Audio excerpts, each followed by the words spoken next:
하나님 말씀은 고린도후서 12장 11절에서 21절까지입니다.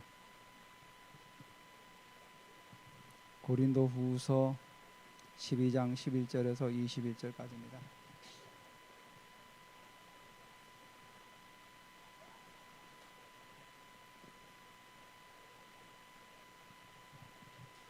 제가 11절, 여러분이 12절 교독합니다. 내가 어리석은 자가 되었으나 너희가 억지로 시킨 것이니 나는 너에게 칭찬을 받아야 마땅하도다. 내가 아무것도 아니냐 직이 크다는 사도들보다 조금도 부족하지 아니하니라.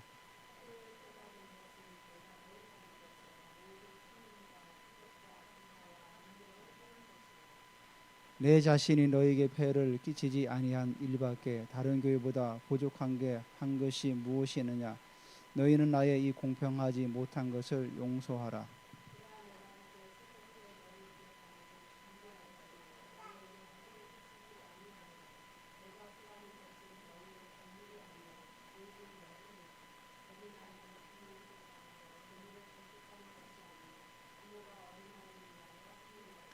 내가 너희 영혼을 위하여 크게 기뻐함으로 재물을 사용하고 또 내 자신까지도 내어주리니 너희를 더욱 사랑할수록 나는 사랑을 덜 받겠느냐.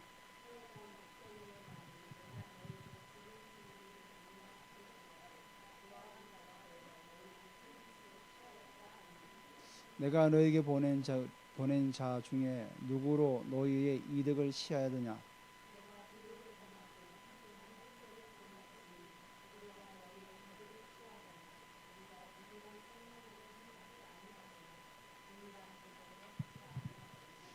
너희는 이때까지 우리가 자기 변명을 하는 줄로 생각하는구나. 우리는 그리스도 안에서 하느님 앞에 말하노라. 사랑하는 자들아, 이 모든 것은 너희의 덕을 세우기 위함이니라.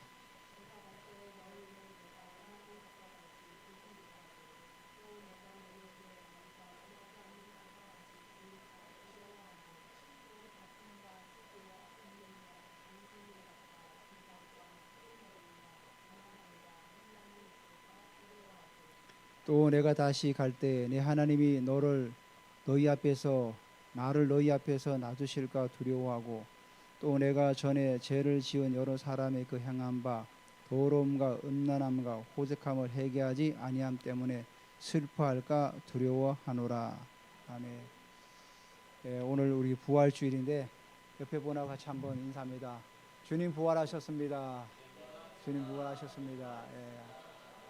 이게 부활절이 우리 성탄절하고 가장 큰 우리 교회의 어떤 절기고 행사인데 주님의 부활이 우리의 삶 가운데서 넘치시기를 또 축복합니다.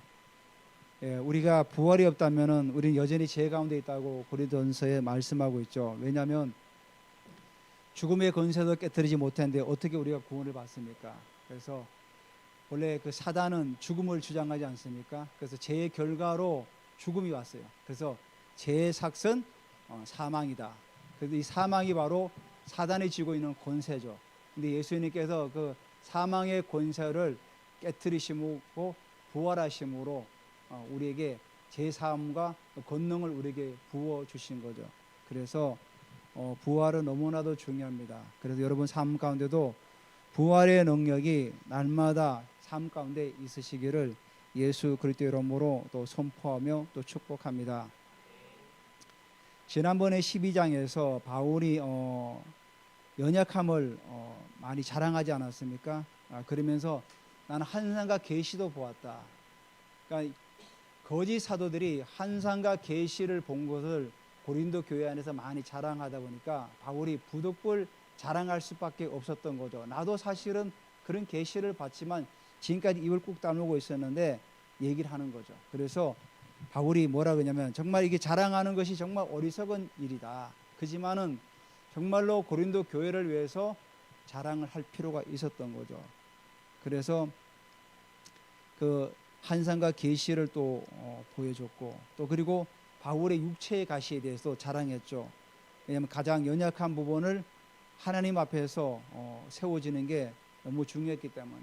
그래서 우리가 신앙생활을 하면서 육체에 가시가 있다는 어떤 그런 일이 있다면은 우리는 오히려 기뻐해야 되죠. 왜? 내가 하나님 앞에서 믿음으로 더 세워지려고 하나님께서 내게 이런 기회를 주셨구나.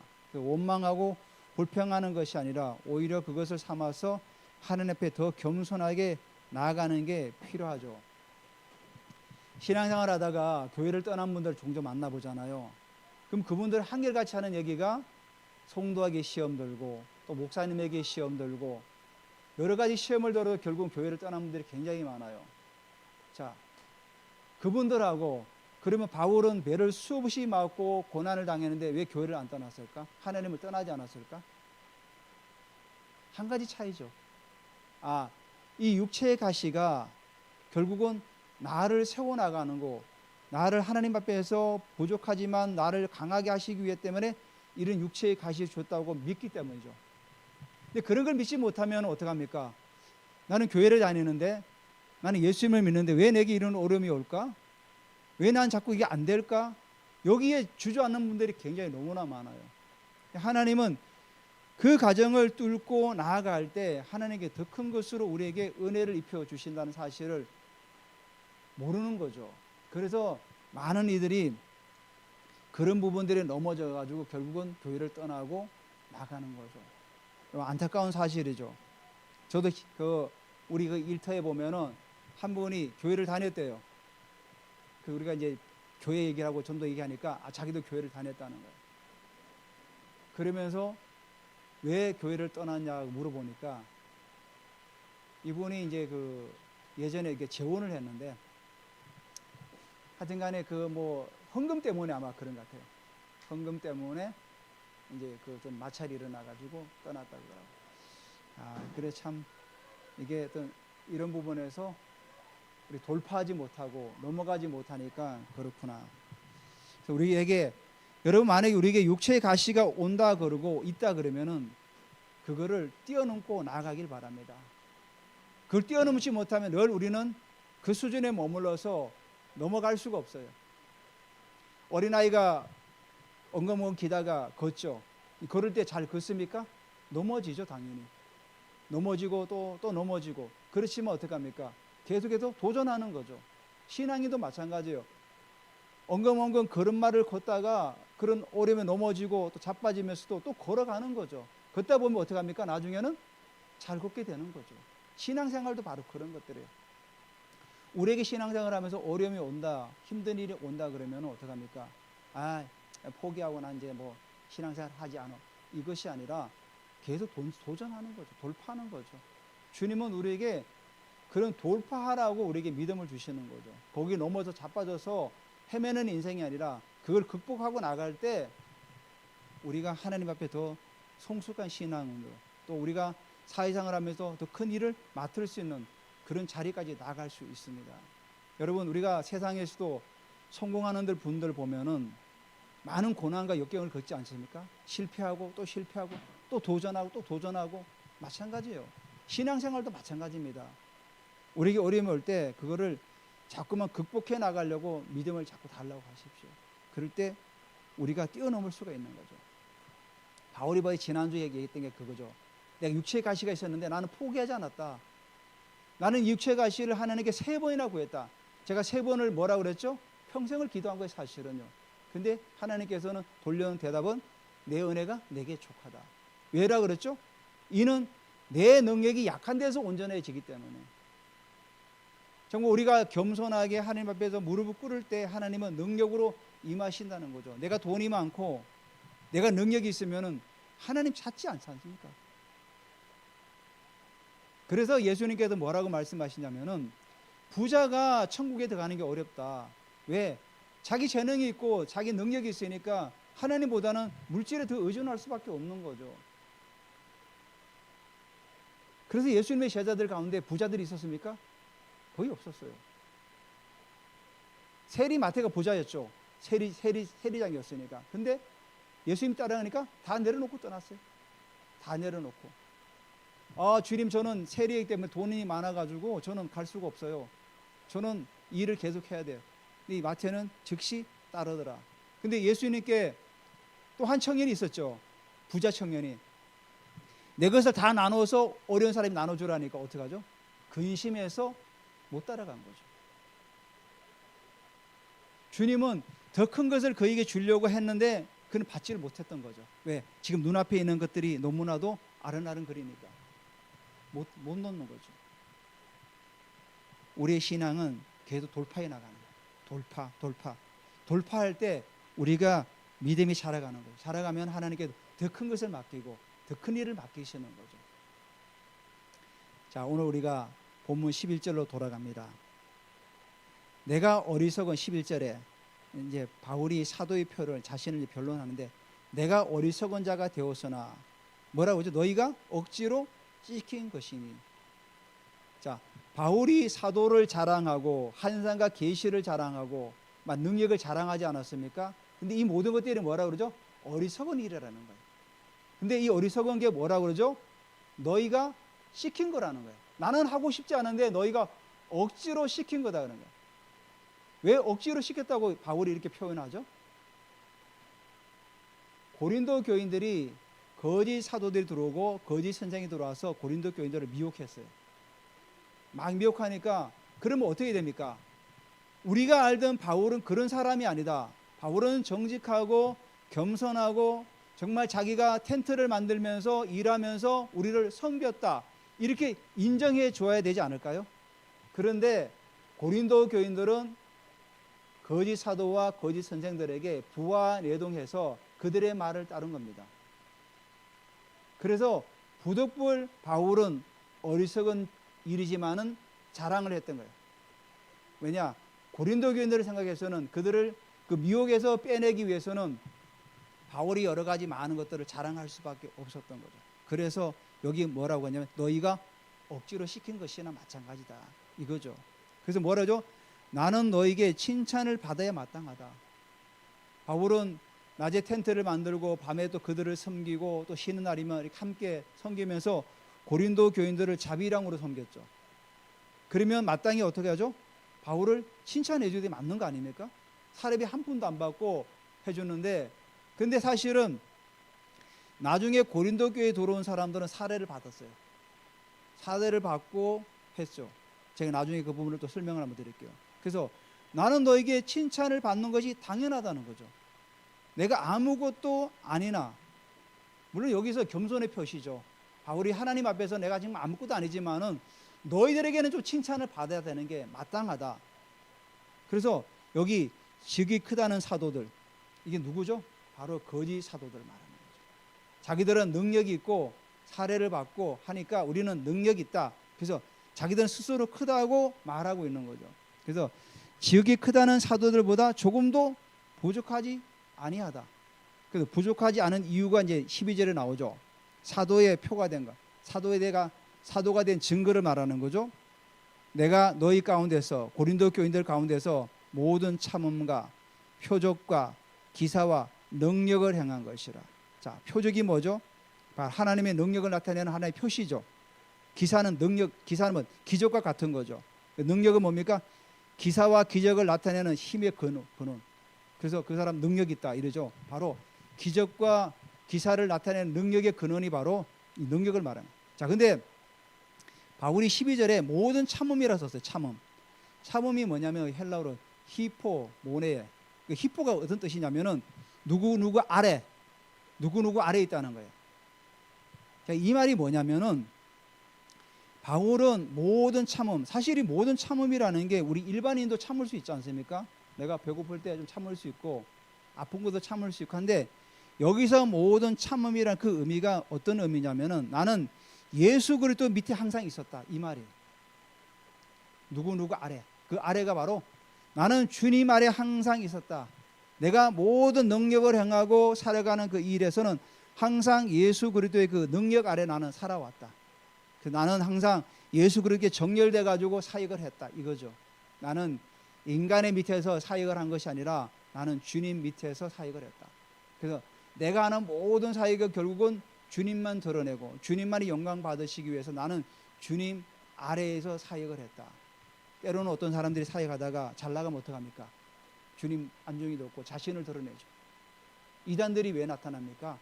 하나님께 능력을 주셨는데 그 능력을 하나님의 영광을 위해 쓰지 않고 자신을 드러내는 거죠. 근데 바울은 뭐라고 그러죠?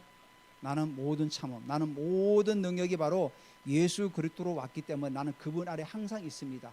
이 얘기를 한 겁니다. 그래서 일반적인 다른 거짓 사도하고는 차별성이 있는 거죠. 거짓 사도들은 어떻게 대답했을까요? 그들은 고린도 교회 와가지고 자신들의 능력이 있다. 자신들의 능력이 있고 나는 히브리인이고 이스라엘인이고 나는 아브라함의 자손이고 유창하게 말을 잘하고 외모도 정말 바울보다는 더 멋있고 모든 능력이 자신으로부터 나오는 거죠. 근데 바울은 모든 참음은 나의 모든 능력은 바로 예수 그리스도부터 나오고 나는 그분의 밑에서 나는 사역하는 종과 같다는 거죠. 그래서 바울이 항상 뭐라고 서두에 시작합니까? 예수 그리스도의 종, 나 바울은. 바로 그런 의미, 그런 의미가 더 있는 거예요. 여기. 우리가 그냥 참음이라 간단하게 생각하는 게 아니라 나는 예수 그리스도의 종. 우리도 마찬가지죠. 예수 그리스도의 종. 우리가 그 밑에 사역을 하는 거죠. 그래서 13절에 내 자신이 너에게 폐를 끼치지 아니한 일밖에 다른 교회보다 부족한 것이 무엇이냐? 나는 너에게 정말 부족한 게 한 가지 딱 있는데 그게 뭐냐? 나 너희들에게 폐를 끼치지 않았다. 이 말입니다. 바울이 고린도 교회에서 그 많은 사역을 하면서 정말 부족한 것이 한 가지 딱 있었는데 그것이 바로 고린도 교인들에게 폐를 전혀 끼치지 않은 것. 그것이 부족한 것이었어요. 그래서 너희는 나의 이 공평하지 못한 것을 용서하라. 이게 공평하지 못했다는 거예요.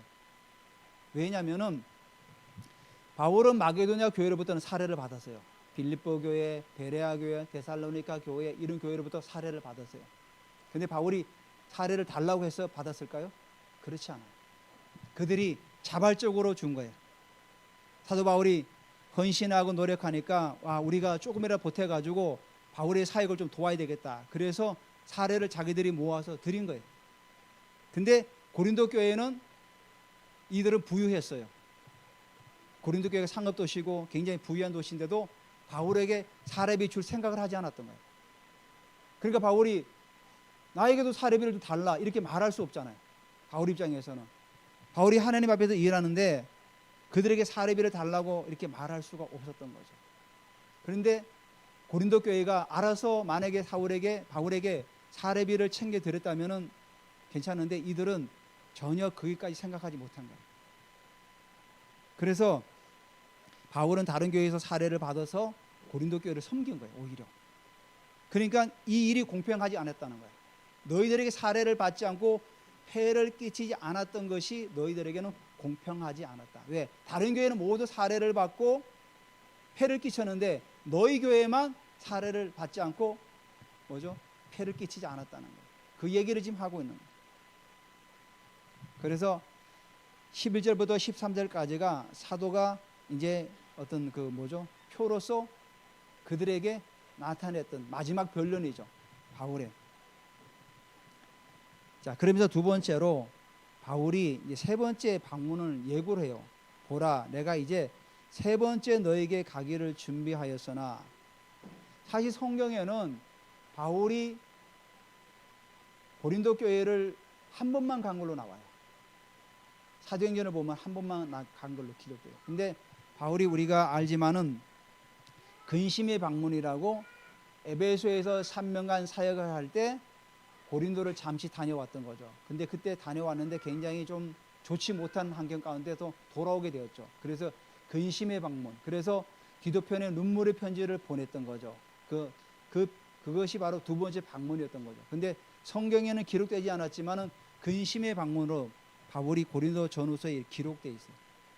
나오진 않았지만. 그래서 세 번째 너희에게 가기를 준비하였으나. 그래서 세 번째라는 거죠. 너희에게 폐를 끼치지 아니하리라. 내가 구하는 것은 너희의 재물이 아니요 오직 너희니라.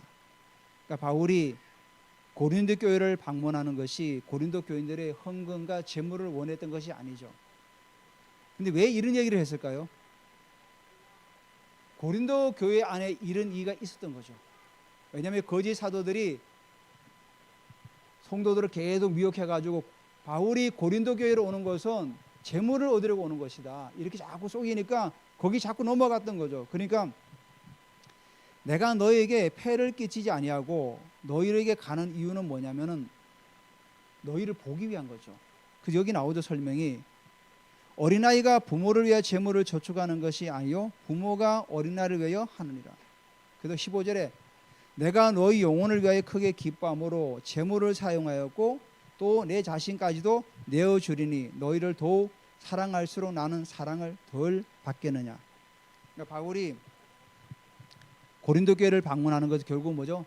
영혼을 위해서 가는 거죠. 그 영혼이 피폐해져 가는 거죠. 왜? 거짓 사도들에게 이상한 가르침을 받고 그들이 세웠던 신앙들이 하나하나 무너져 가니까 감당이 안 되는 거죠. 바울이 고린도 교회를 설립해 가지고 교회를 세워서 그들을 복음 안에 세웠는데 거짓 사도가 돌아가지고 교회를 완전히 망가뜨려 버린 거예요. 그러니까 복음도 아니고 이상한 논리에 휘말려 가지고 고린도 교인들이 완전히 무너져 버린 거예요. 그러니까 바울이 세 번째로 고린도 교회를 또 가려고 하는 이유가 결국 뭐냐면 재물이 아니라 정말 너희를 사랑하기 때문에 가서 너희를 세우려고 한다는 그런 의미를 가지고 있는 거죠. 그러니까 16절에 또 그 얘기가 나오죠. 하여간 어떤 이의 말이, 어떤 이는 누구죠? 바로 거짓 사도들을 말하는 거예요. 거짓 사도들이 내가 너에게 짐을 지우지 아니하였을지라도 교활한 자가 되어 너희를 속임수로 취하였다 하니, 이게 무슨 말입니까? 바울이 고린도 교회에서 사례를 받지 않은 것은 왜 받지 않았냐면은 교활한 자가 되어서 너희를 속임수로 해가지고 이득을 취했다는 거예요. 어떻게 취했느냐? 여기 17절에 나오죠. 내가 너에게 보낸 자 중에 누구로 너희의 이득을 취하더냐? 바로 디도와 한 형제를 여기 고린도 교회에 보냈죠. 보내가지고 헌금을 거둬서 오라고 했는데 바로 이 일을 가지고 사람들이 트집을 잡은 겁니다. 뭔 트집을 잡았냐면은, 자, 바울이 고린도 교회에서 사례를 받지 않은 것은 디도와 한 형제를 보내서 헌금을 걷어가서 그 헌금을 자기가 착복하려고 했다. 이렇게 나온 거예요. 그러니까 정말 말도 안 되는 얘기를 한 거죠. 고린도 교회 안에서 거짓 사도들이 바울을 모함한 게. 그래서 17절에 나온 거죠. 내가 너에게 보낸 자 중에 누구로 너희의 이득을 취하더냐? 내가 디도를 권하고 함께한 형제를 보내었으니 디도가 너희의 이득을 취하더냐? 우리가 동일한 성령으로 행하지 아니하더냐? 동일한 보조로 하지 아니하더냐? 그러니까 바울은 디도를 보내고 한 형제를 보내서 헌금을, 고린도 교회 헌금을 이제 거둬오라고 했던데 그 헌금이 결국은 뭡니까? 예루살렘 교회를 돕기 위해서 헌금이지 내 개인이 착복하려고 거둔 것이 절대로 아니라는 거죠. 우리가 교회 사역을 하면서 물론 사역자가 사례를 받지만은 교회 재정이 투명하게 잘 사용되지기를 항상 고대했던 거죠, 바울은. 근데 거짓 사도들이 계속 이간질 시킨 거죠. 바울과 고린도 교인들을 이간시키면서 바울은 사례를 받지 않은 것은 여러분들에게 받은 그 헌금을 착복하기 위해서 사례를 받지 않았다. 또 이렇게 말할 수도 있죠. 그러면 바울이 왜 고린도 교회에서 사례를 받지 않느냐? 거짓 사도들 마냥. 그러니까 이 사람들이 바울을 공격할 때 쓰는 어떤 하나의 방법이었죠. 바울은 고린도 교인들을 정말 사랑하지 않는다. 사랑했으면, 애정을 가졌으면 사례도 받지 않았겠냐. 그리고 그가 다른 데서 사례를 많이 받기 때문에 받지 않았다. 그래서 고린도 교회를 사랑하지 않기 때문에 너희들에게 사례를 받지 않았다. 이렇게 말하는 거죠. 그리고 그런 사례를 받지 않았다는 것은 결국 뭐냐? 실력이 없는 것이다. 1세기 때 그런 선생들, 이런 사람들은 이 강의를 하거나 이런 어떤 섬길 때 사례를 다 받았어요. 사례비를 많이 받을수록 실력이 있는 사람인데 바울은 사례를 전혀 안 받았기 때문에 봐라, 바울은 실력이 없는 사람이다. 이렇게 비판을 했던 거죠. 그래서 바울은 디도를 권하고 형제를 보내서 이 모든 행들을 18절 하반절에 하죠. 우리가 동일한 성령으로 행했다는 거죠. 성령으로 모든 일을 행했다. 그리고 동일한 보조로, 동일한 보조가 뭐냐? 동일한 일로 모든 걸 행했다. 이겁니다. 자, 그래서 19절에 너희는 이때까지 우리가 자기 변명을 하는 줄로 생각하는구나. 그러니까 바울이 지금까지 모든 했던 얘기를 바울의 자기 변명, 자기 변호를 위해서 막 했다고 하는데 뭐라고죠? 우리는 그리스도 안에서 하나님 앞에 말한다. 우리는 우리는 그리스도 안에서 거짓말하지 않고 하나님 앞에서 우리가 장담한다. 거짓말이 아니다. 뭐라고죠? 그 다음에 사랑하는 자들아, 이 모든 것은 너희의 덕을 세우기 위함이다. 자, 바울이 지금까지 계속해서 변명하고 계속 수많은 말을 했던 근본적인 이유는 뭐죠? 고린도 교인들의 덕을 세우기 위해서. 덕을 세우다는 그 의미가 집을 건축하다, 그런 의미를 가지고 있어요. 그러니까 우리가 모든 교회 공동체 일에는 결국 이것이 가장 중요하죠. 덕을 세우는 일이. 만약 그것이 덕이 되지 않다면 가감하게 내려놔야 되죠. 바울이 한 가지였던 거죠. 고린도 교회를 잘 세우기 위해서 했던 일이 뭐냐면 결국은 덕을 세우기 위해서 사례를 받지 않고 지금까지 이렇게 어리석은 자가 되고 변명도 하고 여러 가지 했던 거죠. 그것이 결국은 뭐냐면은 바울이 고린도 교회를 너무나 사랑하기 때문에 그런 일을 하였다는 겁니다. 자, 그러면서 20절에는 바울이 굉장히 좀 두려워하는 그런 부분을 가지고 얘기를 한 게 있습니다. 20절에 내가 갈 때, 세 번째 방문을 말하는 거죠. 내가 갈 때 너희를 내가 원하는 것과 같이 보지 못하고 또 내가 너희에게 너희가 원하지 않는 것을 보일까 두려워하며. 이게 무슨 말입니까? 바울이 갔을 때 고린도 교인들을 봤을 때 정말 바울이 봤을 때 원하는 모습으로 보이면 좋은데 또 고린도 교인들이 그렇게 원하지 않는 모습으로 보일까 바울은 두려웠던 거죠. 그리고 바울이 가서 고린도 교인들에게도 고린도 교인들이 바라보는 바울의 모습을 봤을 때 원하는 모습이 있을 거 아닙니까? 웃으면서 정말 반갑게 맞아야 되는데 바울이 실이나 징계를 하러 왔다면 어떡합니까? 전혀 고린도 교인들이 원하지 않았던 모습이죠. 그게 두렵다는 거예요. 정말 내가 갈 때 아무 문제가 없으면 너무 좋겠다. 내가 가가지고 뭐 치리하거나 뭐 판단하고 정죄한다 그러면은 너희들 두렵지 않느냐? 나는 그거 원치 않는다 그거를. 너희들도 원치 않지 않냐? 그 얘기하는 거예요 지금. 그래서 여기 나오죠. 다툼과 시기와 분냄과 당짓는 것과 비방과 수군거림과 거만함과 혼란이 있을까 두려워하고. 바로 바울이 두려웠던 게 이거예요. 바울은 정말 좋은 모습으로 고린도 교회를 가기를 원해요. 고린도 교인들도 바울이 왔을 때 정말 반갑게 맞기를 원해요. 그런데 서로가 이런 부분 때문에 맞지 않으면 어떡합니까? 결국은 두려워할 수밖에 없는 거죠. 나는 너희 가운데 이런 것이 있기 때문에 있을까 두려워한다는 거죠. 근데 실제로 이런 것들이 있은 거죠. 고린도 전서를 우리가 기록 봤을 때도. 그래서 21절에 내가 다시 갈 때 내 하나님이 나를 너희 앞에 낮추실까 두려워하고.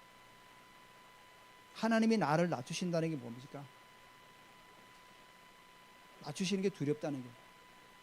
바울이 개척해서 교회를 세웠는데 고린도 교회가 엉망진창이 됐어요. 그러면 바울이 하나님 앞에서 어떻게 해요? 송구스러운 거죠. 그래서 그 얘기를 하는 거죠.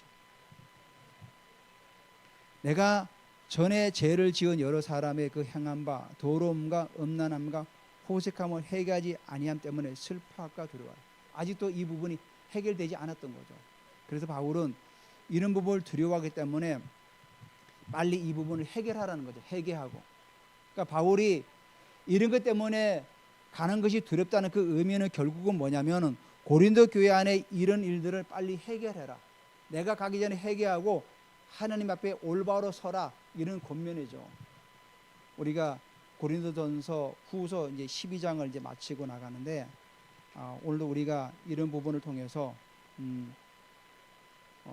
어리석고 부족하지만 바울은 고린도 교인들을 위해서 부득불 그렇게 자랑할 수밖에 없었던 거죠. 그리고 바울이 정말로 원했던 것은 그들의 재물이 아니라 뭐죠?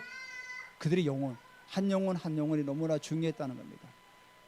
그리고 바울이 정말로 그들 가운데서 분냄과 시기와 이런 부분들이 다 사라지길 또 원했던 거죠. 그러니까 교회 안에 이런 당짓는 것과 분냄과 시기가 있으면 교회가 온전히 세워질 수 없는 거죠. 그래서 교회가 하나 된 걸 원했던 거죠. 그래서 그런 거짓 사도들이 들어와가지고 교회를 이렇게 어지럽혀 놓았다는 게 너무나 안타까운 거죠. 그러니까 중요한 건 이겁니다. 성경에 근거하지 않은 것들은 그런 얘기들이 들어왔을 때 우리는 가감하게 내칠 수 있어야 되는 거죠. 고린도 교인들은 그걸 수용한 거예요. 수용은 자기 자유잖아요. 그 자기 책임이죠. 결국은 자유가 있으면 책임이 따르는 거죠. 고린도 교인들은 바울이 정말 정확한 복음을 전해 주었지만은 그 복음을 멀리하고 그런 기에 달콤한 거짓 사도들의 가르침에 쏘가 넘어가서 허용을 한 거죠. 그러다 보니 교회가 완전히 그냥 무너져 버린 거죠. 그래서 바울이 이렇게 고린도 전서 후서를 기록하기까지 고린도 교회를 세워나갔던 거죠. 우리가 신약 성경에 보면은 이렇게 두 편을 동시에 기록한 게 거의 없지 않아요? 데살로니가 전후서가 있지만은 고린도 전후서가 이렇게 기록이 방대하잖아요. 그만큼 고린도 교회가 어려운 가운데 많이 있었던 거죠. 또 있었지만은 그만큼 또 뭐죠? 바울은 고린도 교회를 굉장히 생각을 많이 하고 염려도 하면서 기도를 많이 했다는 겁니다. 우리가 이 땅에 하나님의 교회를 세워나가는 일에는 우리가 또 여러 가지로 기도할 부분도 많지만은 서로가 합력하고 하나가 되는 게 너무나도 중요하다는 사실입니다. 또 오늘 우리가 본문을 생각하면서 우리 모두가 그리스도 안에서 하나 되는 귀한 일들이 있기를 예수 그리스도 이름으로 선포하고 축복합니다. 제가 기도하겠습니다. 하나님 감사드립니다. 오늘도 바울이 사도의 표대한 것들을 우리에게 말씀하시면서 예수 그리스도 안에서 모든 사역을 감당했다고 그가 고백하고 있습니다. 또한 아버지 하나님이여, 바울은 아버지 하나님이여 고린도 교인들의 재물이 아니라 그들의 한 영혼 한 영혼을 귀하게 여기며 그들을 섬기기 위해서 그가 세 번째로 방문한다고 우리에게 말씀하고 있습니다.